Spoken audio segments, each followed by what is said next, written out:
कैसे शुरू हुआ करवा चौथ का व्रत? कौन थी मां करवा? आइए जानते हैं इसकी पौराणिक कथा। करवा चौथ सुहागिन महिलाओं के लिए जीवन का सबसे महत्वपूर्ण त्योहार होता है। कार्तिक मास के कृष्ण पक्ष की चतुर्थी तिथि के दिन यह त्योहार मनाया जाता है। इस बार करवा चौथ का व्रत 1 नवंबर 2023 के दिन रखा जाएगा। आइए जानते हैं करवा चौथ क्यों मनाते हैं और इसकी कथा कब सुननी चाहिए। करवा चौथ का व्रत इस बार 1 नवंबर 2023 के दिन रखा जाएगा। यह पर्व सुहागिन महिलाओं के लिए बहुत मायने रखता है। पति की लंबी आयु के लिए सुहागिन महिलाएं इस दिन व्रत रखती हैं। हिंदू धर्म के प्रत्येक त्योहारों के कोई न कोई मायने जरूर होते हैं। बात करें करवा चौथ के व्रत की तो इसके पीछे भी एक ऐसी कथा छिपी है जिसकी चर्चा हम आज आपसे करने जा रहे हैं। आइए जानते हैं करवा चौथ के व्रत का प्रचलन कैसे और क्यों शुरू हुआ, इसकी कथा कब और किस समय सुनना शुभ होगा। करवा ने अपने पति के प्राण बचाए।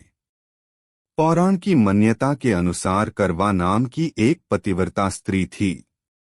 एक बार करवा के पति नदी में स्नान कर रहे थे। उस दौरान मगरमच्छ ने उनका पैर पकड़ लिया। करवा के पति ने अपने प्राण की रक्षा के लिए अपनी पत्नी को पुकारा। करवा के पतिव्रता धर्म का पालन करने से उनके सतीत्व में काफी शक्ति थी। करवा ने अपने पति के प्राण संकट में देख यमराज से अपने पति के प्राण के लिए प्रार्थना की। करवा के पतिव्रता होने के कारण यमराज ने उनकी प्रार्थना स्वीकार की और पूछा है, देवी आप क्या चाहती हैं? इस पर करवा ने कहा, मेरे पति के प्राण उस मगरमच्छ के कारण संकट में पड़े हैं। आप उसे मृत्यु दंड दे दीजिए। ऐसा कहने के बाद यमराज ने करवा से कहा कि उस मगरमच्छ की आयु अभी शेष बची है। तब करवा ने कहा कि यदि आपने उस मगरमच्छ को मृत्यु दंड नहीं दिया तो मैं अपने तोपबल से आपको श्राप दे दूंगी।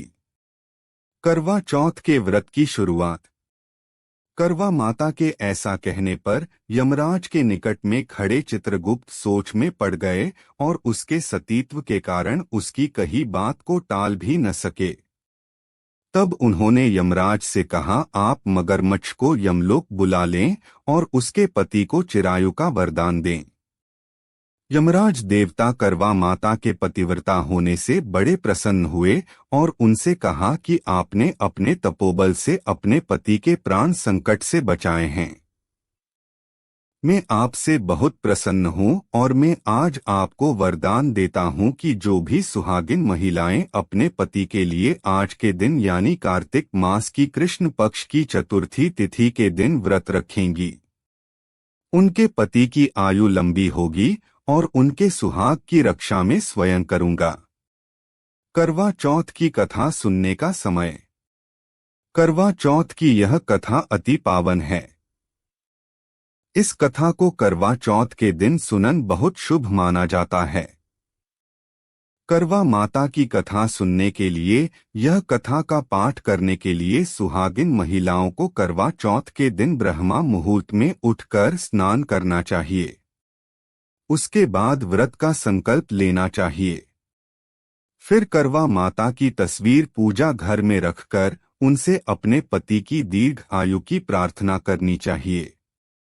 करवा चौथ की कथा सुनने के लिए सबसे सही समय अभिजीत मुहूर्त माना गया है। उस समय करवा चौथ की कथा सुनना या उसका पाठ करना दाम्पत्य जीवन के लिए सौभाग्यशाली होता है।